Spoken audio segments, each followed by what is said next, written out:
let's see if we are live. Yes, we are live. Cool. All right, this is good stuff. So let me get this video screen back up so I can see myself. There we go. And I have that up. All right, I think we're good. Well, here we are. Thank you very much for stopping in. And today we're going to do something a little bit different. We are going to... There we go. Now we're going to have a little bit of feedback there. Sorry about that. So today what we're going to do is I'm just going to start a new thing where we just do questions about shakuhachi, playing techniques, and all that kind of stuff. And intermittently, I will do my best to serenade you with some tunes and playing little portions of pieces, and basically just answer questions and whatnot. So I'm glad that that's going through and I can hear that well. So let's just test the audio here.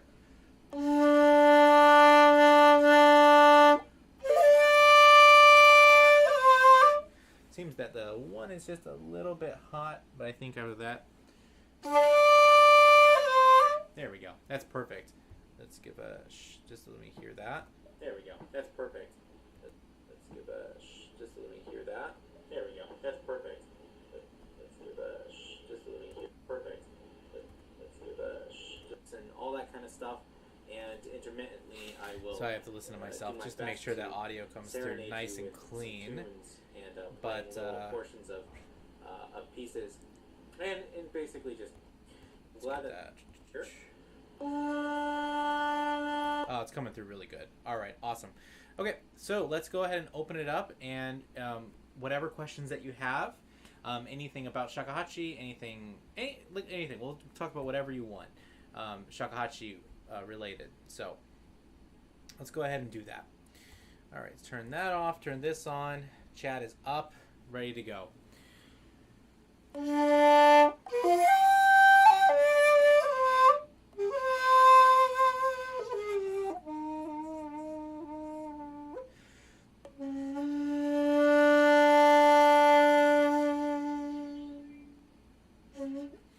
right, I'll play a little bit, and feel free again to ask any questions you want. And I'm gonna play the first page of Shingetsu. It was a piece that one of my students was working on today, so it's a little bit fresher. Still somewhat of sight reading, but this is such a nice piece because it requires a lot of delicacy in the playing. And one of the things I really enjoy about this piece is the very light komibuki in it. When I first would play this piece, I had such a rough komibuki, and I'd have really fast, and it would be like this, and I think that was too much. It was too much for the music, and it became what's the best way to say this? It sounded like just haste makes waste is the first thing that comes to mind for this. But here's the first page of Shingetsu. I hope you enjoy it.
First page is Shingetsu.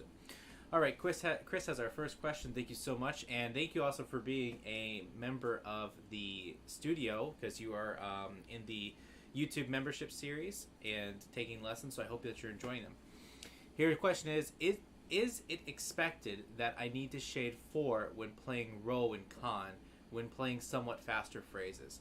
So what he's talking about here is there's 2 separate ways of playing Ro and Kan. You can just play all notes covered on the top here like this, or you can kind of shade the 4.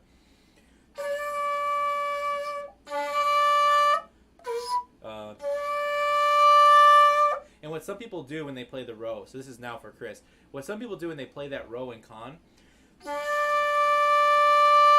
is they lift up the 4 and they open it in order to get it louder. So you actually don't have to shade that 4 at all. You can just keep it covered.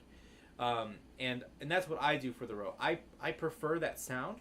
There's a little bit more warmth to it. So when I play this versus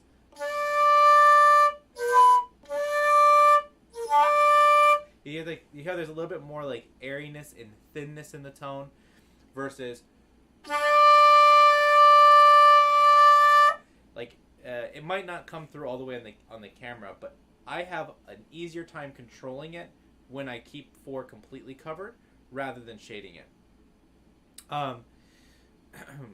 Okay, so let's see. It's actually because I get some strange frequencies when I play, say, Re, Ro, Re, Ro, Re, Ro. Oh, like in the Kan, like, or is your Re in Kan or is your Re in Otsu? If once you give me that answer, I'll be able to help you more with that. Because if it's I can talk about both of them. So, Ray and Kan. Okay, so what's happening there, and actually the answer is the same for both of them. And if you're getting like weird frequencies, it's probably because your embouchure is too tight. So what you might be getting is you're playing a really good Ray, and you might be getting that, right? And then when you feel like you open up that 4, the Ro hits right away. So the Re embouchure and the Ro embouchure are different.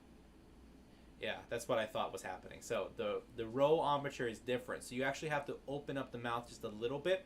So when you get there, because if I keep the Re, right, like that's what will end up happening. But if I now go to the slightly opening it up,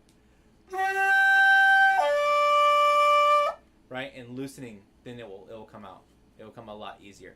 So just think about opening up from the lower lip, just slightly, almost as if you're relaxing back the mouth, and the sound will come out beautifully afterwards. And it will take a little bit time to get used to that. What's interesting is that you're very welcome. Every single note on the shakuhachi has its own type of embouchure that it needs. It's one of the reasons why I really focus a lot on the different techniques of going into Kan and Daikon and back down, and to make the lips more flexible. There is a piece that is skipping my mind right now, and I'm going to see if I can find it while I tell you guys about the piece. And it's an etude. It's a very difficult one, and I think if I have it somewhere, it's going to be in, I don't know, maybe it's probably going to be old laptop, it's going to be in music, it's going to be maybe here, but nonetheless, I totally just found it. This is awesome. Okay. Is that it? I don't think it's that one. It's the one after that. And I should probably share a screen for this too. This is it. Alright. And I'll show you what I used to use.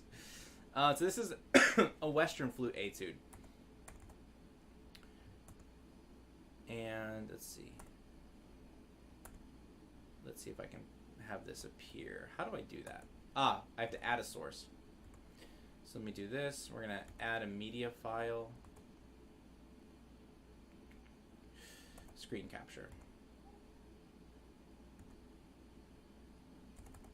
And then we'll do this one right here. Okay. So you won't be able to see me, but this is what I was using.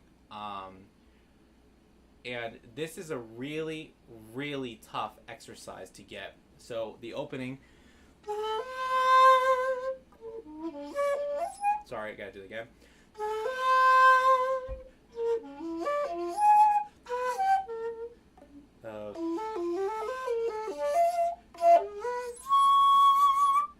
And mine's actually blocked off.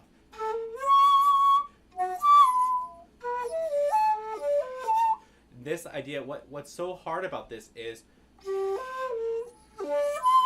now I'm in the octave, con, ultu, half note, dicon, and then dicon again, con,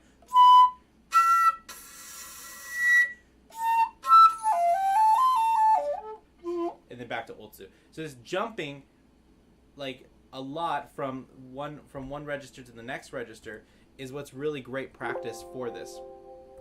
So when you start to work on this, one thing that's really easy, like I had this thing down, like I really had this thing down. I was working so hard on it, and it's not easy because one of the pitch and one of the jumping, just that opening again.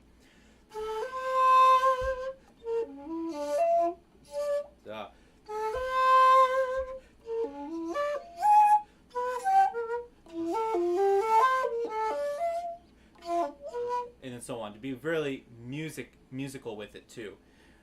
But what you can do to make it an easy exercise is just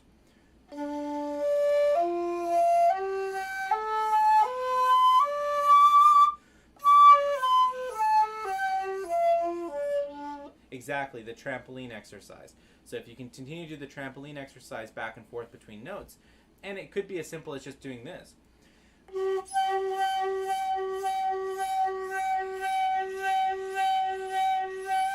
Just back and forth and jumping between the note.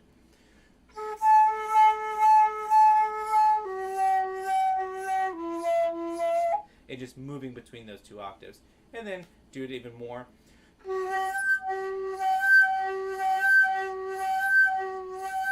And so on and so forth. You can even go up to that to the dicon register and make that to feel even more.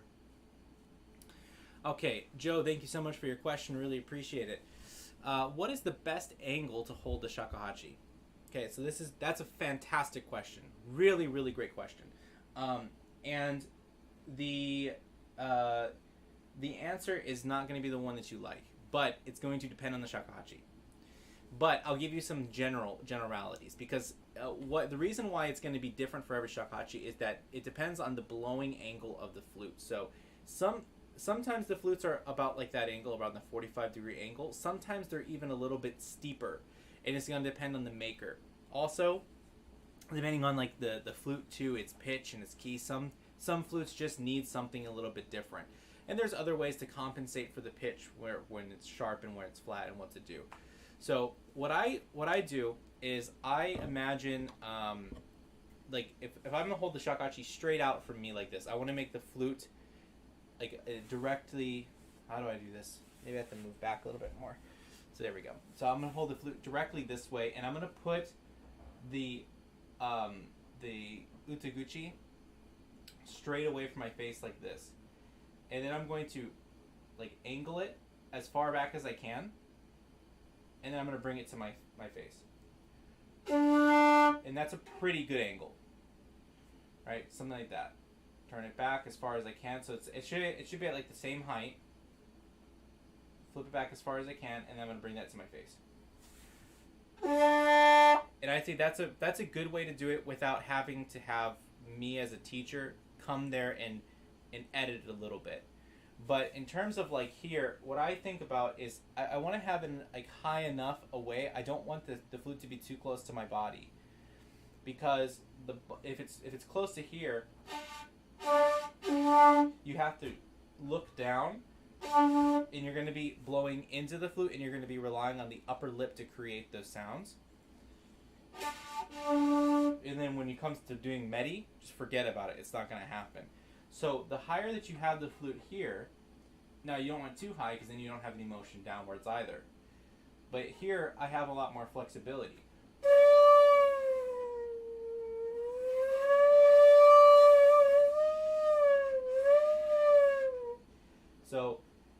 the another thing that just came to mind that I could also to help with this question is that the shakuhachi should come to you. You should not come to the shakuhachi.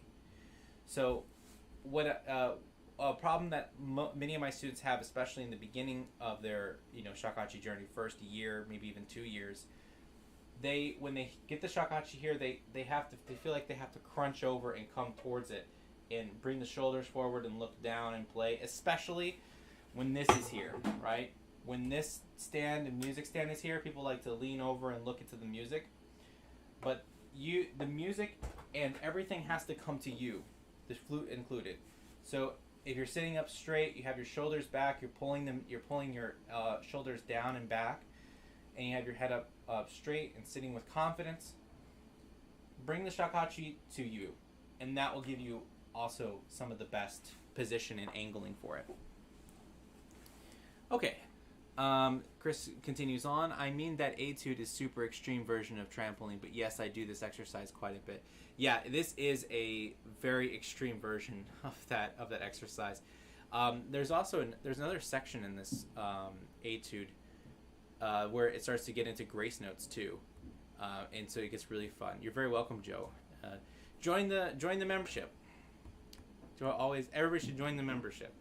I'm actually going to add, once we reach my next goal of members, I'm going to be releasing a new series, which is going to be a technique series. So it'll be 20 videos on technique, which is going to be a lot of editing time for me, but it's worth it for all of you. But the end of it has like all these cool grace note stuff in that piece. So I'm glad I remembered that. For those who are interested in what the etude, it's for flexibility of the lips. Number 2, and I cannot remember for the life of me who the composer is of this. And it is not written on the score, so that's too bad. If I remember it, I'll put it in the comments later. Oh, Gensmer. Gensmer is I think is the one. There's another etude of his too, where it goes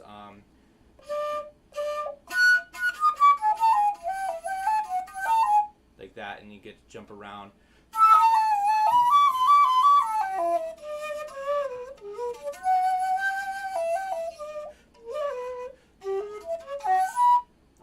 Yeah, it's B natural.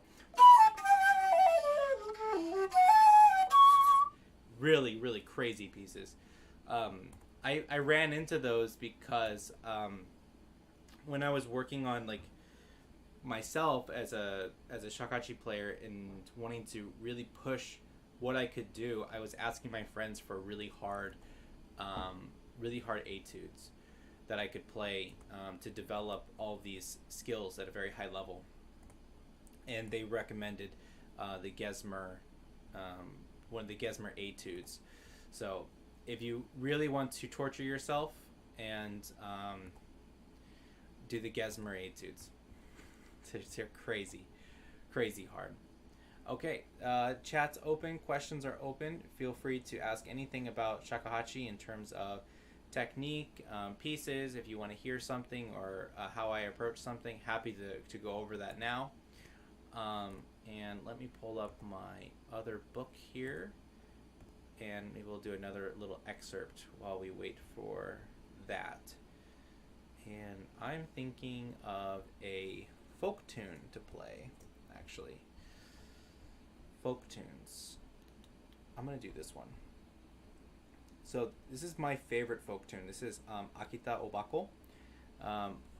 And when I first ran into this piece, actually I have 2 stories about this piece. When I first ran into this piece, I actually played it straight. I didn't use any bounce on it. And then when I met my friend Kyle over at Bachido, which you should also go and subscribe to that channel too, he showed me, he's like, well, actually, we play this piece with bounce. And ever since I've heard it with bounce, I was like, all right, I'm sold. I want to do it that way. So I've never turned back.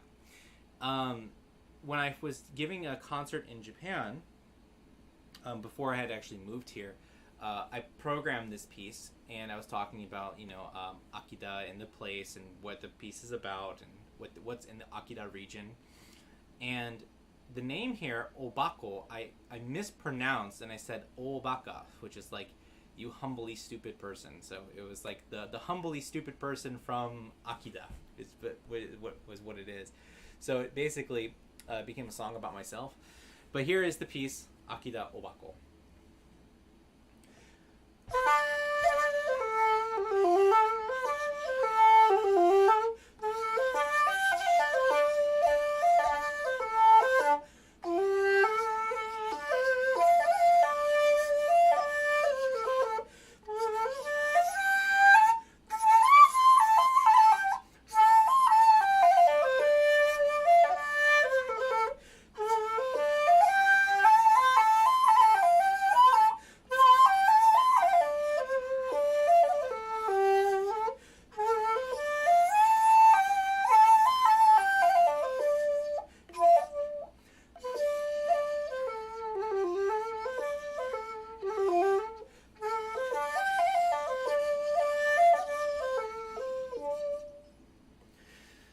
Really great, lovely tune. It just has such a nice bounce to it. I like the tune a lot, and I'm really grateful for Kyle for showing me that the tune in the bounced form sounds really good.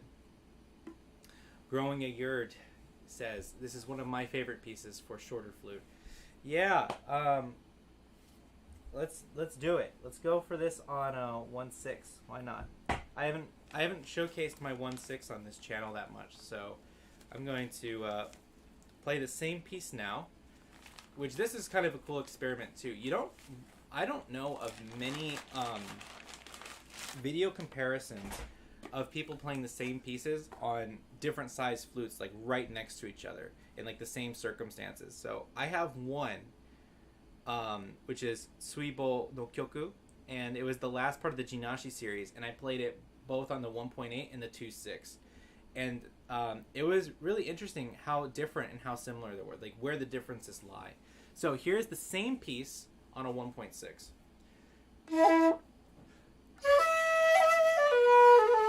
Sorry.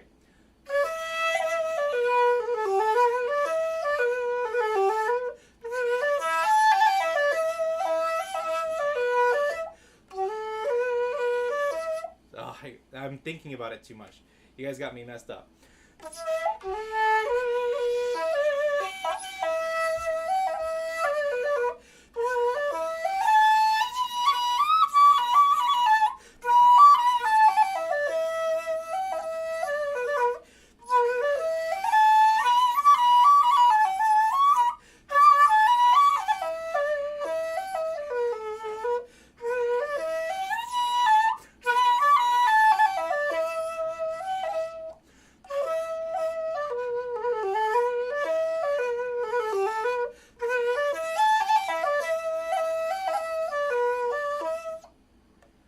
So you hear the lightness of the flute really does change it a lot. And also another thing too is the first flute I played is a Jinashi, and this is a Giadi. So of course there's that difference too, which really makes like the power difference is readily noticeable. Okay, Osho 1931. Beginner's question. Is Ro-kan the same as Go-no-hi? Fantastic question. And yes, it is. It is the same in pitch. It is different in fingering. So the note Ro, as all of us know, we play with all holes covered. The note Go-no-hi is the note Hi with Go, the fifth hole, opened.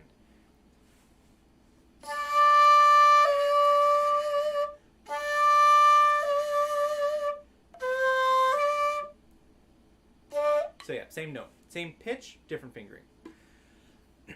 Joe says, great comparison. Thank you very much. I thought it was interesting too.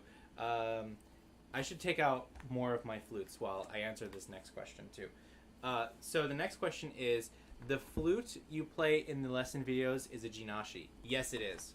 Every single lesson video that I teach on a Jinashi flute. And let's see here. take the 2.0. Let's play that same song again. Let's do it on 2.0. We can hear how different the color is too. This is actually a kind of a cool experiment. Let's see if I can not mess up though. That's the most important part, just being able to play the piece. So this is my very much beloved 2.0.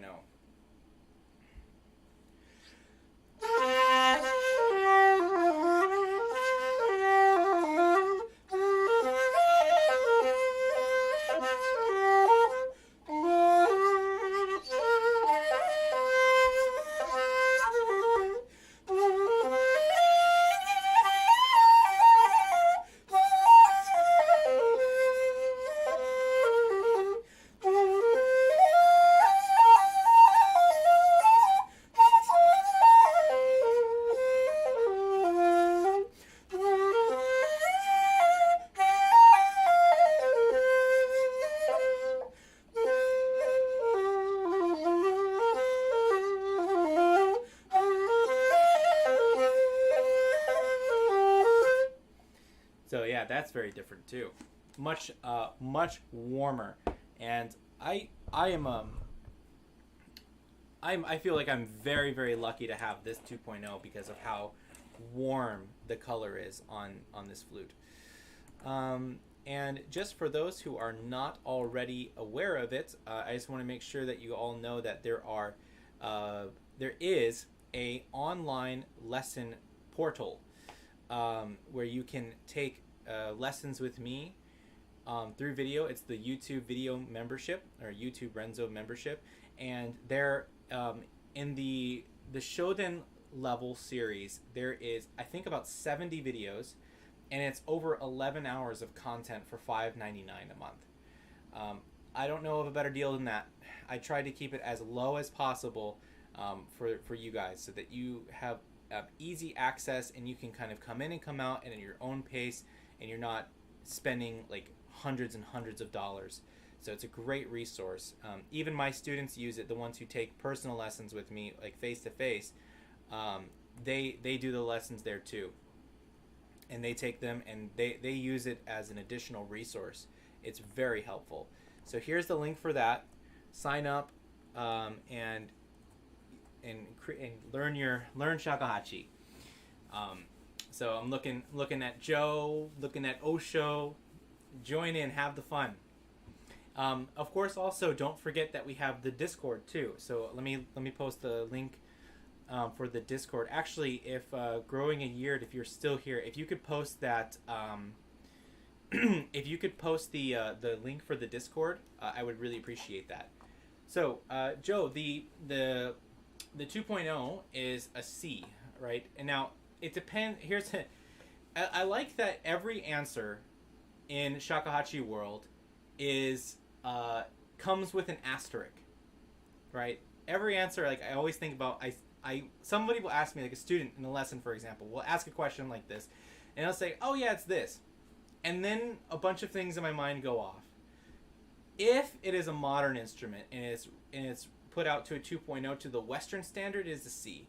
Sometimes when you find older 2.0s, they tend to be sharp, and they're actually closer to a C sharp, but it's not really in tune. And that's because the shaku in the sun system is not the same as like our inches and feet system. So when we do a measurement here for this flute, this would actually be somewhere in between, like it's like a 2.05 because it's in C. So that's just a little thing there. I remember when I was looking for a 2.0 7 years ago, 7 or 8 years ago now, when I bought this flute, I remember asking around about that same question, and people were saying like, well, if you want an old 2.0, you're not going to find one in tune. All of them are going to be sharp. So, but there you go. Now you have that answer as well. Growing Year, Joe, this chart is handy for comparing flutes. I think you're going to post that in just a second. And then Chris says, the membership is awesome. It's a total steal for what you get in content. Well, thank you very much for that. I really appreciate it. And there's going to be more coming. So the more members that show up, the more that I put out for you all. It's really, I try to do a way for people to get started in the flute where they can actually have some grounding. So then wherever they go to take lessons, whether it be with me or whether it be with someone else, they're able to approach the instrument and they're able to get the most out of the time with their teacher. Because the online lessons are not meant to be a total replacement and like saying that you will never need a teacher in your entire life. But to get you to a level where you can play and enjoy the instrument and get you to upper intermediate level, it's definitely that. And then, of course, doing things like this where we do the live streams. And, of course, too, when you ask questions on the membership, I know I write out answers for comments. And if it's such a good question, I even make a new video about it as well. So, Chris has another question, and here we go. One thing I struggle with is consistency of my embouchure. Sometimes it comes naturally to get good tone, very loud. Half Holy Mary notes is easy. But then a lot of times the struggle is to get a good tone, and it doesn't really make sense what happens and why it's so hard to get it back. You and me both, brother. I understand that pain very well. So here's what happens with the shakuhachi is, so to give you kind of more of a poetic response is that there are days where you play the shakuhachi, and there are days where the shakuhachi plays you.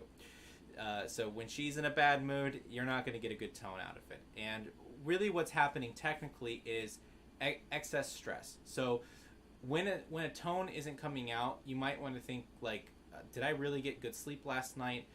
Was I really tense today? Did I have a hard day at work?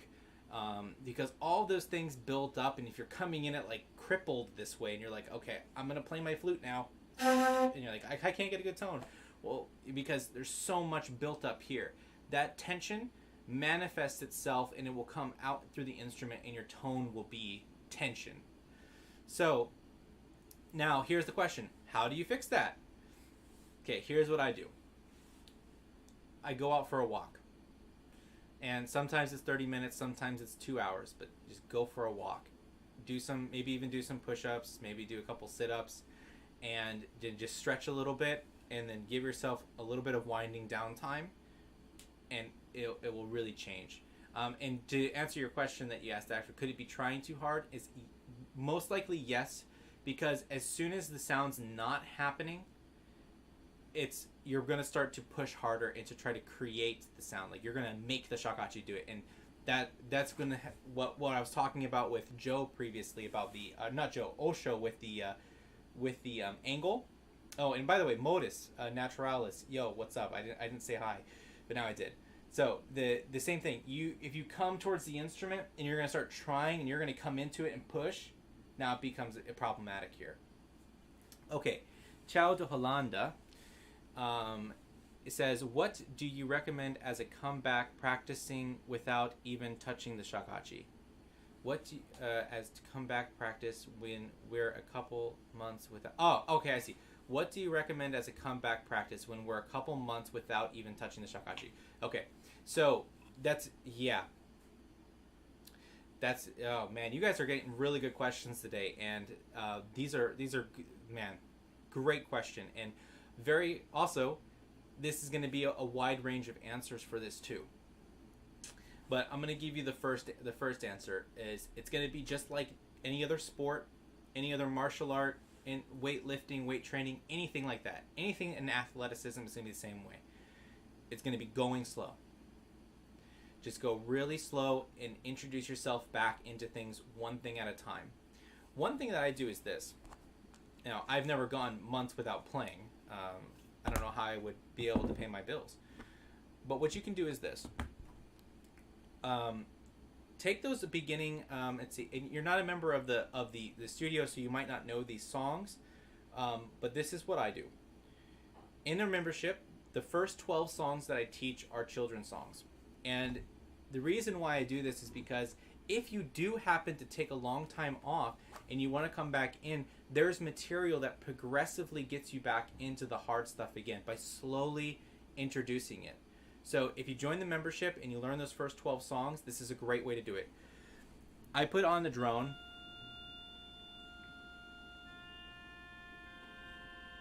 Let's see. I have to do this way.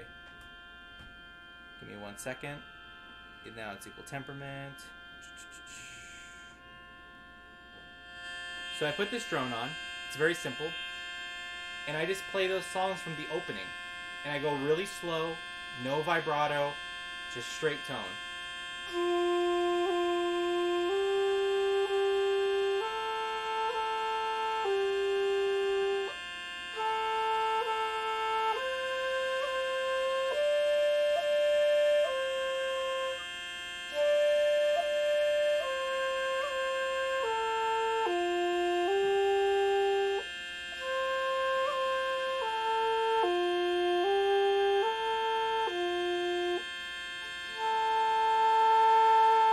And so on and so forth.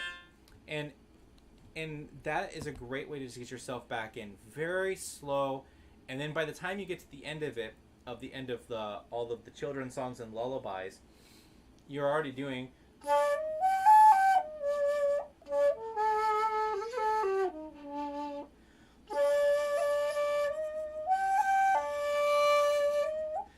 that line alone. With all those notes there, you can actually do most of Honshirabe, because you need the tsude,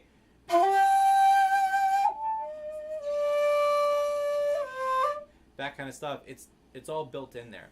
So hopefully that helps you, and I hope you get back into it. I hope you join the membership, and I hope that we see you over at the Discord as well. I'm gonna grab that Discord link. I think that Growing a Year has some things to do, so let me grab that quickly for people, because these sort of things too, I might not be able to answer. I can't answer every single question that comes into the Discord. I can answer every question that comes into the membership, but not into the Discord. However, in the Discord, it's a community of people who are learning the shakuhachi, and a lot of the people have these same questions. So join us on the membership, join us on the Discord, become a part of the Renzo Studios, and learn shakuhachi, build friendships on Discord, and use the practice rooms and ask questions and hang out with us. Okay, so we have the 1-8, we have the 1-6, we have the 2-0. Maybe we should try that same piece now on a 2-3. What do you guys think? It'll probably sound a little bit silly, but I'm all about, sound a little bit silly sometimes. Okay, here we go. So we're gonna do Akida Obako, the Minyo piece, on a 2-3, and here we go.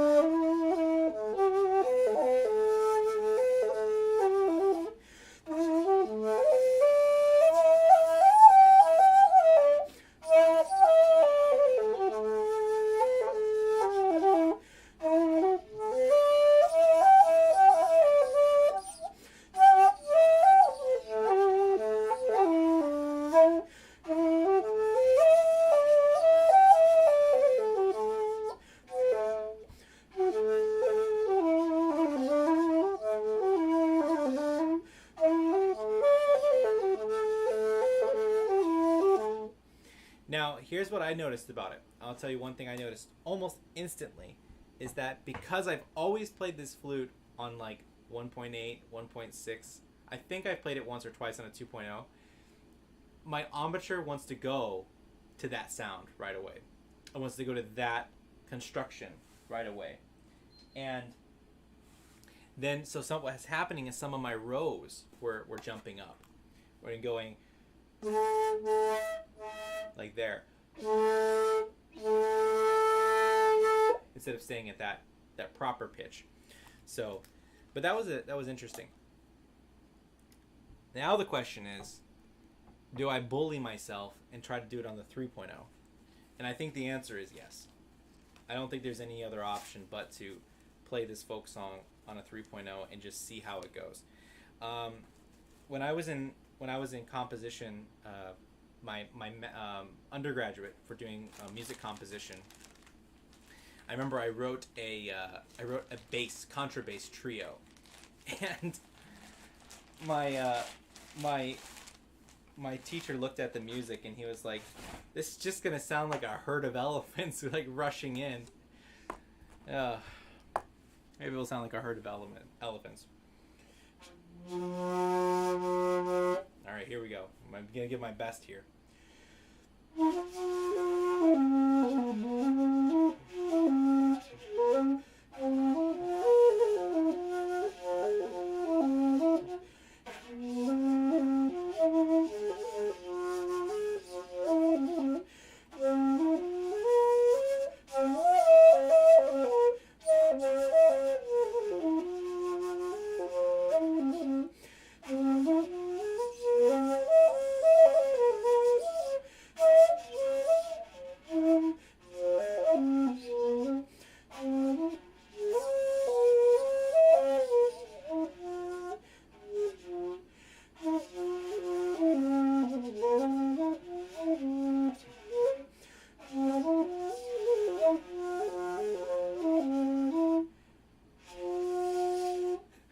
Oh man, talk about a workout for your right arm. I can feel that.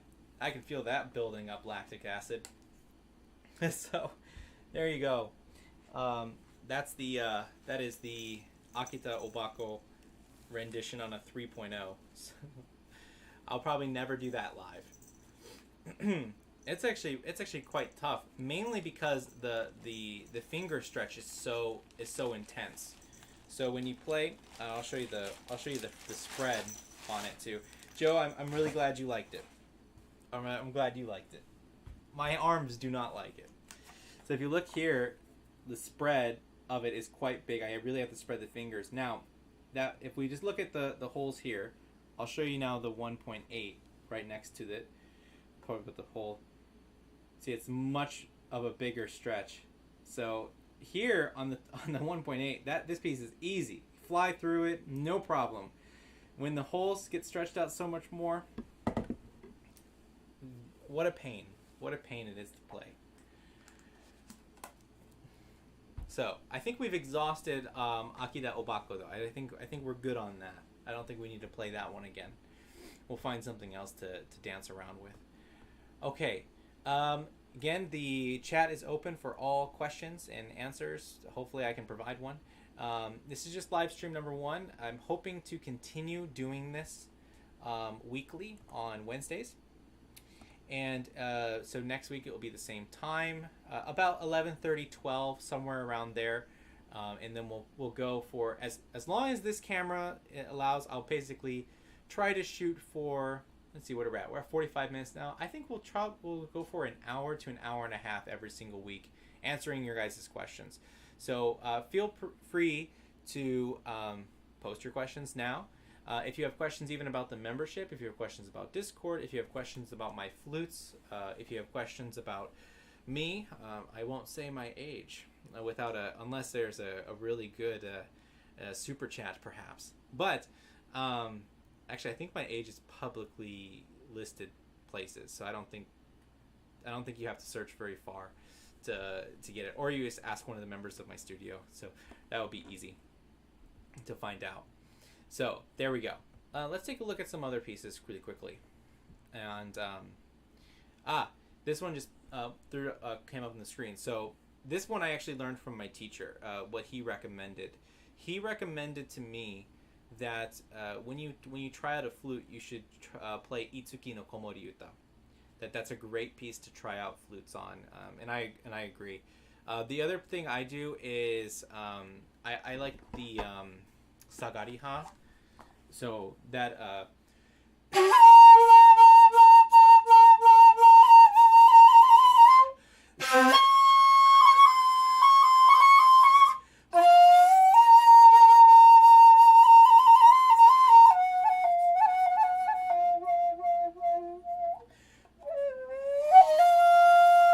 then I get a lot of the sounds in the upper register too.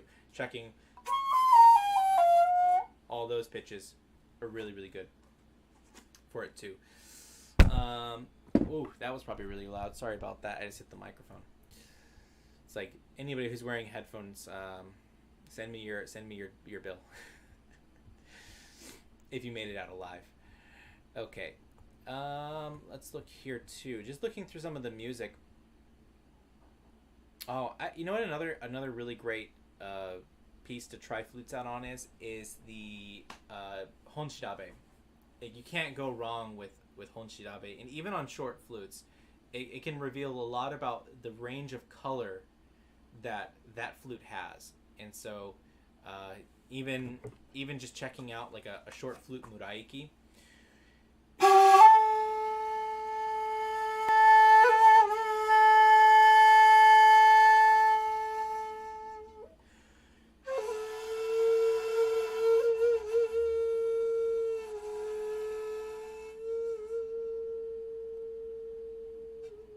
And so on and so forth. So, let's see. Growing year was, oh, you retracted your message. It was cool on your 1.4. Let's see. I'm going to pull up this one. He says, so growing a year says, I was just playing it on my 1.4. The shortest flute I've ever owned was a 1.1. And that flute was fun. I actually have a series on line. I have a bunch of children's songs that I play on it. So I want that flute back, so I'm gonna have to go buy another one. As I was just pulling out this 1.6 and playing honshirabe, what came to mind was ukigumo, which is another koten honkyoku piece. And I remember when I told my teacher I was gonna play this piece on a 1.6, and he was just like, "Why?" It's like, I love the way it sounds on a 1.6. And I think in his recording and in his teacher's recording, one of his teacher's recordings, it's on a 3.0. So I think he prefers the longer flute. But I don't know what it is, but I love this piece on the flute, because what you can do on the shorter flutes is you get all of these nice like that kind of really wiggly, swirly, circly stuff on the flute, and I like that a lot.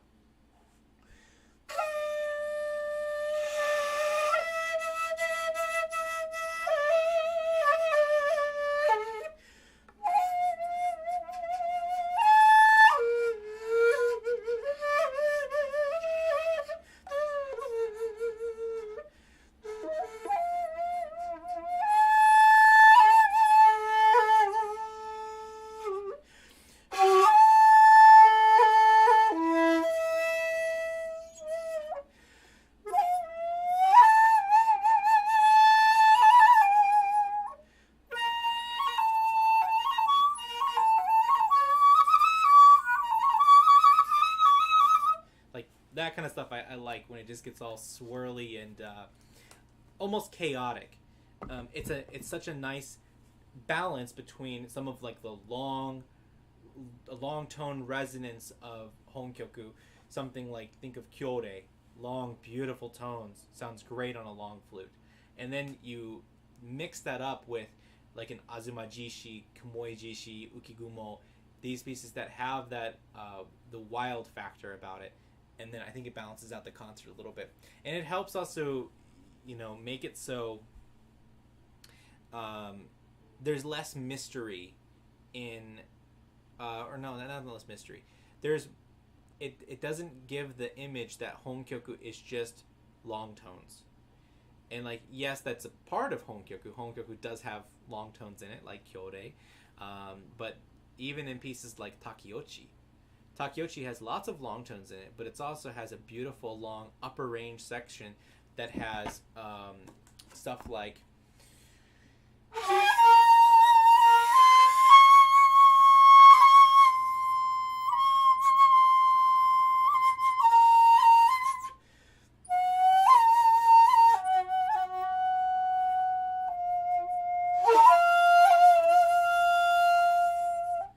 you got lots of melodic movement too. Think of something like the nesting cranes. You get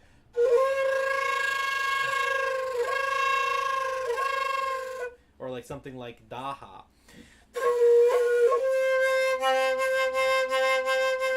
You have the strong komibukis under it. Something like Yamagoi, Fukikiris at the end.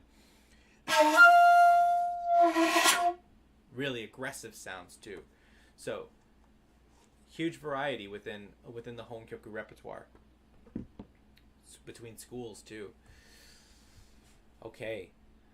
All right. Well, let's see. We'll give it another maybe like 10 minutes once we hit the hour mark, and we'll see how many questions we have. And if it kind of dies down, then we'll end it here, and then I'll see you guys next week. So, and then also too, because now you know that there is one next week at the same time, when you have your questions, or actually no wait, next week I can't do it because I have a concert.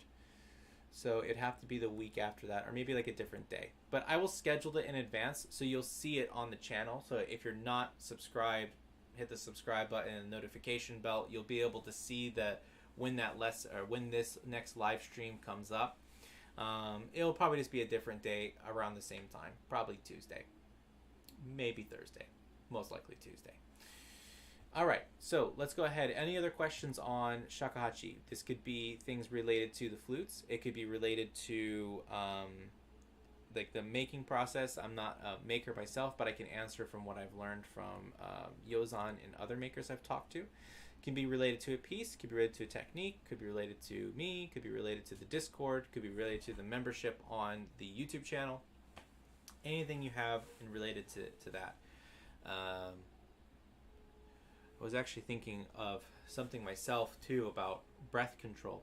I have a list of things about the technique series. So let me show you my working list for what's going to be on the technique series if the YouTube reaches its new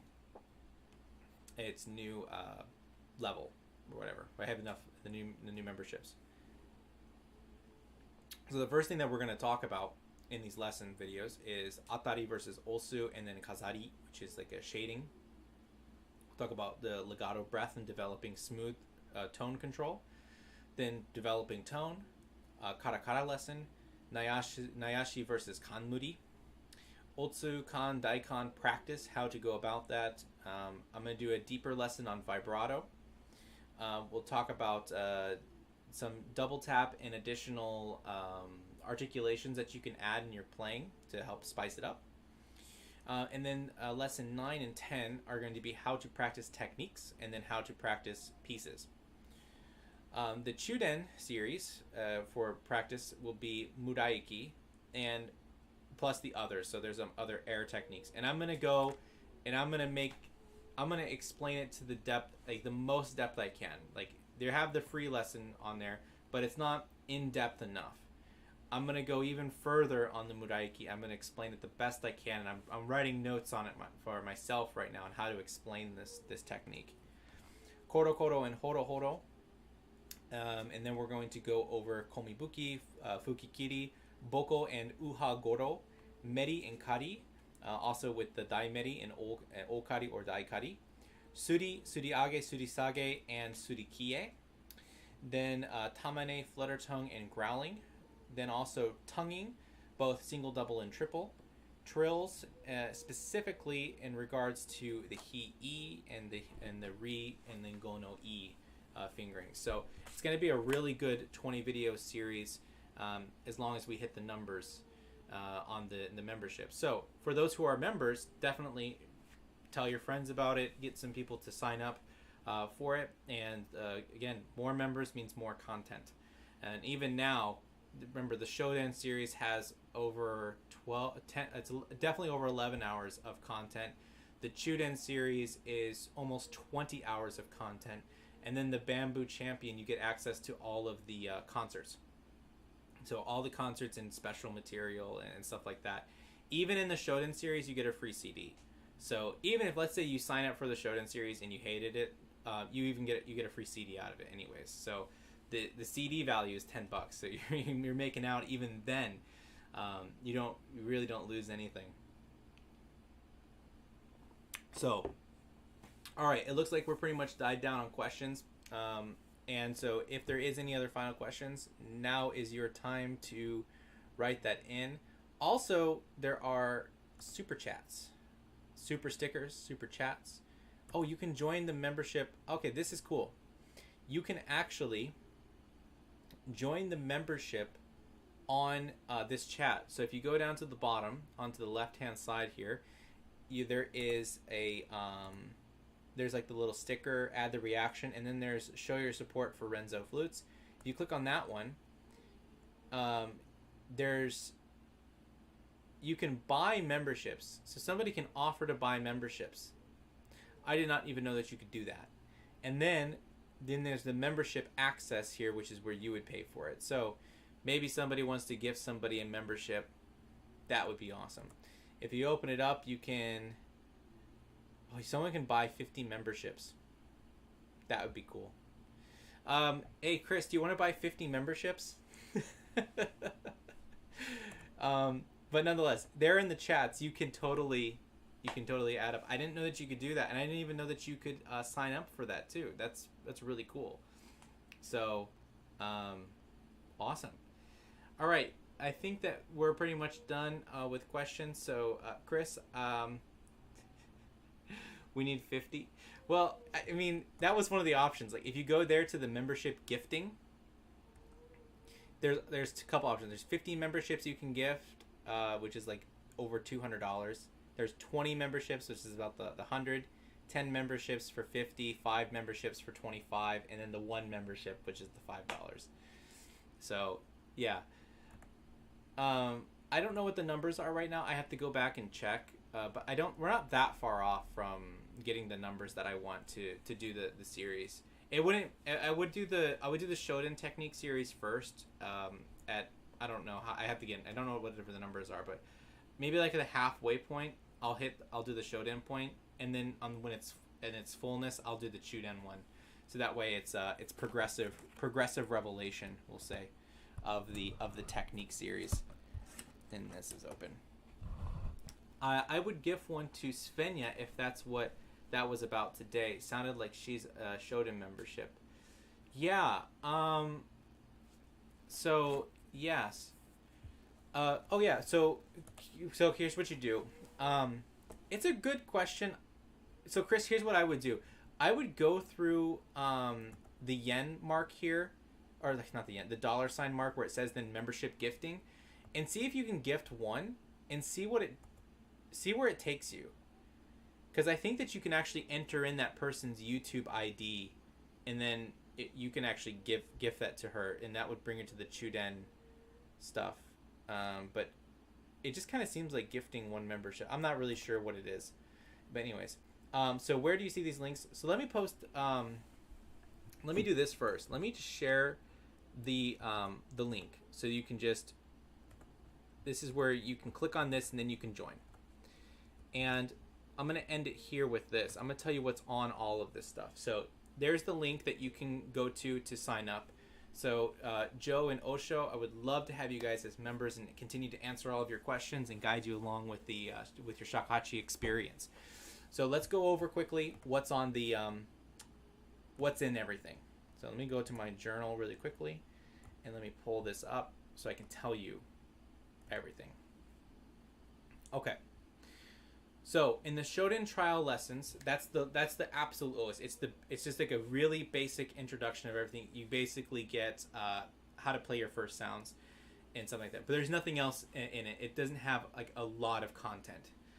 The Shoden series lesson, that's the one that you want to join, because that you have full access to everything in the first series, which is 70 videos plus a CD. So it's 52 instructional videos. That's a part of the series, and then there's some bonus content, and then there's 3 lectures on rhythm, which is by one of my students. Then the Chuden series has the additional 24 lessons. So you guys, why are there so many few lessons for Chuden? Well, because we didn't have to go over basic technique videos, how to play, how to read, and that took a lot of time in the beginning, and also just going through the children's songs one by one. There's a lot of them in there. In the Chuden series course, you have the 24 videos that goes through the entire book, every single piece. Then you get bonus lessons, and here are the bonus lesson tracks: Zan Yu Yake, Yamato Choshi, Ban Shikicho, Sashi, Eiten Raku, Soge no Kyoku, and Hitomi. So you get 1, 2, 3, 4, 5 honkyoku pieces, and then 2 contemporary pieces on top of that. Then there's also a Western reading music course. It's very basic, but it will get you to approach the shakuhachi and get you started reading Western music on the bamboo flute. Then there's the last level, which is the Bamboo Champion, $25 a month. And this is full access to everything. Everything on there. Hidden content, exclusive concert access pass. In my estimation, that's worth it right there alone, because every concert that I've uploaded to, that I've had ticket sales on, you get access to it. Every concert that I do in the future, I'm going to upload to the concert access pass.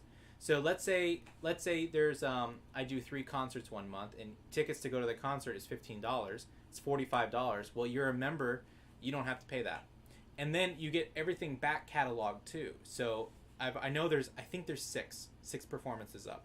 So 6 ticketed events that I had before, plus some other ones that are just no longer available online. You have access to all of those as well. So.